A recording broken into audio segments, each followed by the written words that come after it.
Hi students, you're most welcome on my channel Active Classes for the Science and Maths. Today I am going to learn about a sphere. What is a sphere? A sphere is like a ball.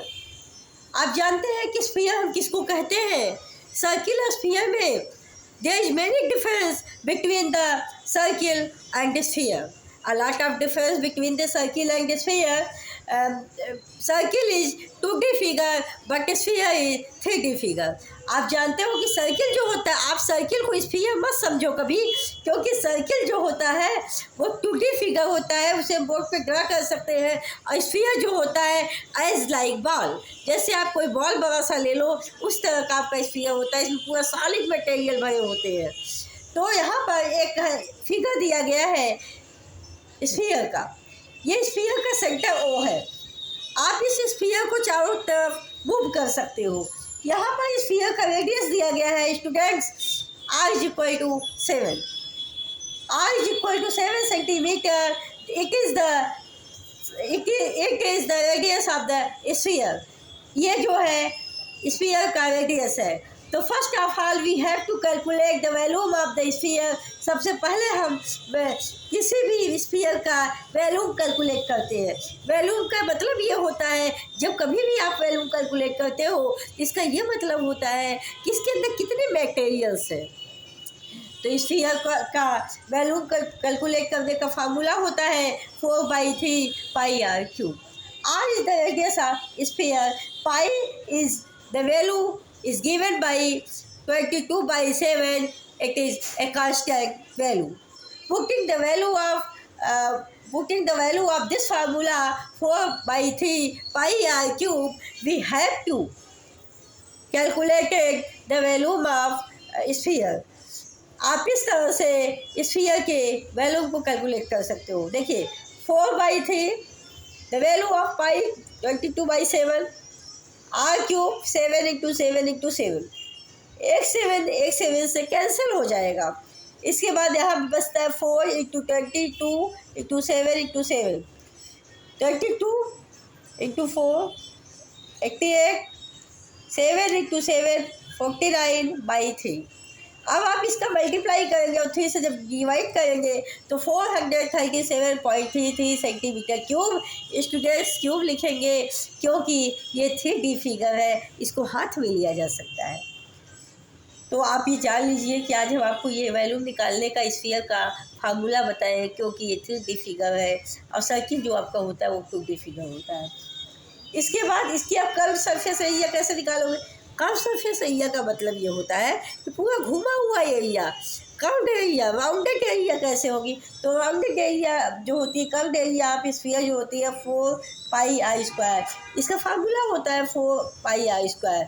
4 × 22/7 × 7 × 7, 1 7 से 1 7 cancel। अब 4 × 22 × 7 we have to calculate. After calculating, multiply the value of 22 × 4 × 7, we have find 616 centimeter square. Square it means the unit of area. अब अगर आपको कोई ये कह दे कि आप हेमी सर्किल का एरिया निकालिए, हेमी का मतलब होता है स्टूडेंट आधा। हेमी का मतलब होता है आधा। तो हेमी कर्व्ड सरफेस एरिया अगर आपको निकालना है तो सिर्फ और सिर्फ क्या करेंगे, 2πr²। 4 की जगह आप 2πr² कर दीजिए। 4 की जगह आप 2πr² कर देंगे, बस इसी की हाफ वैल्यू हो जाएगी। तो हेमी स्फीयर का कर्व सरफेस एरिया निकल जाएगा। और हेमी स्फीयर का अगर टोटल सरफेस एरिया आपको निकालना हो तो आप किस फार्मूले से कैलकुलेट कीजिए। जैसे ये हेमी स्फीयर है, इसका टोटल सरफेस एरिया आपको अगर निकालना है तो आप इसके लिए क्या करें, मान लीजिए यहाँ पे 7 सेंटीमीटर दिया गया है, तो आप यहाँ पे क्या करेंगे, इस वैल्यू को hemi surface hemi total surface area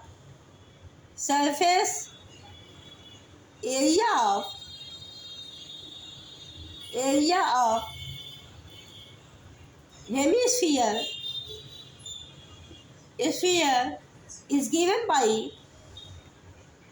is given by this formula 2 pi R square curve surface area plus इसका जो बेस एरिया है पाई आर स्क्वायर।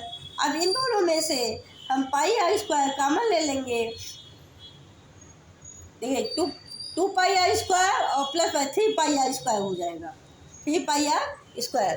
कैसे ये वैल्यू होगी, पहले आप 2 पाई आर स्क्वायर रखेंगे, फिर नीचे का रखेंगे क्या, पाई आर स्क्वायर, ये हो जाएगा 3 पाई आर स्क्वायर। तो आपको total surface area of the hemisphere इसका फॉर्मूला कैलकुलेट करेंगे 3 पाई आर स्क्वायर। अब putting the value of 3 into 22 by 7 into 7 into 7, we have to calculate the hemisurface area of the sphere. Hemisurface area, total surface area of the sphere we have easily calculate. हम आसानी से hemisphere के total surface area को calculate कर सकते हैं। आज आप ये टॉपिक को जानें और ये समझें।